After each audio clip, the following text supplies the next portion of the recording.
If you get a seller on the phone and that seller says, yes, I want to sell, don't you ever, ever get off the phone when the seller says yes. Now, here's what I mean by that. A lot of those gurus out there are telling you that once you get that person on the phone and you have somebody's dealing with your leads, they're talking to the seller, they're getting all the information, then what you want to do is hang up, go ahead and research the property, go ahead and do this, go ahead and do that, and then basically contact the seller, set up an appointment, and go to the property. Wrong. If you do that, you will hardly ever, if at all, make any profit. This is the process that you want to take. Step one, if you are the person that's handling all the actual hats, meaning you're doing everything in your actual business, what you want to do is this. When the seller says yes, you get all the information from that seller. While you're talking to that seller, if you're in front of a computer, you could be doing some research. Now, if you're not strong at multitasking, that's okay. Don't worry about that. Then you get all the information while you're on the phone. Then, once you say goodbye to the seller, let the seller know that you'll be contacting them in 10 to 15 minutes with an offer on their property.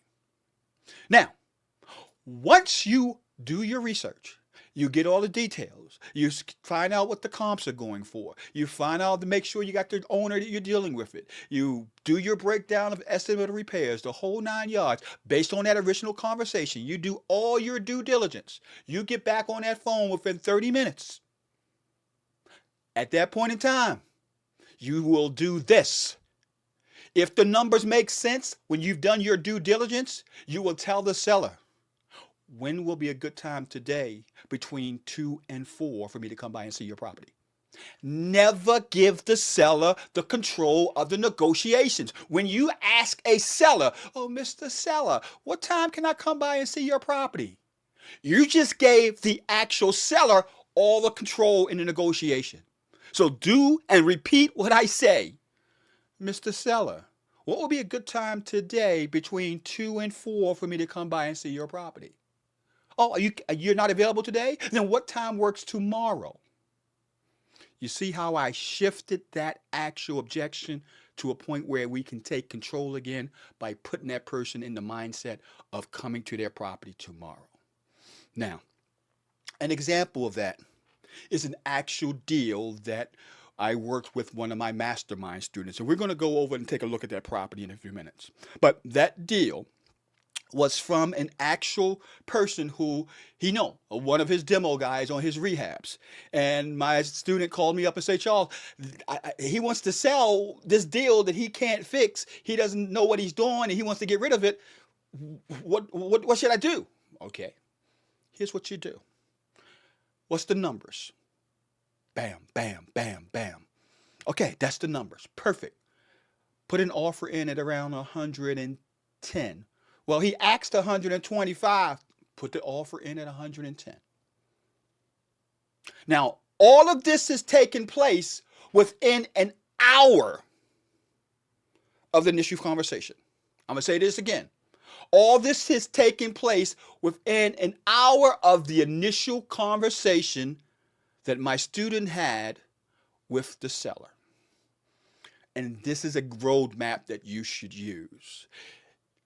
If, whenever possible, you get on that phone and you talk to that seller, if you are wearing all the hats, you make that offer on that second call once the due diligence is made. In this situation, we're going to go to the property and you're going to see us walk through that property and break down the deal. Because the result of the situation is he got the deal under contract using this exact approach that I just told you. Maintain control of the negotiation. Go to the property immediately. Do not let the owner control the negotiations. Now let's go take a look at the property and we'll break down the numbers that count.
4 to 6 weeks later.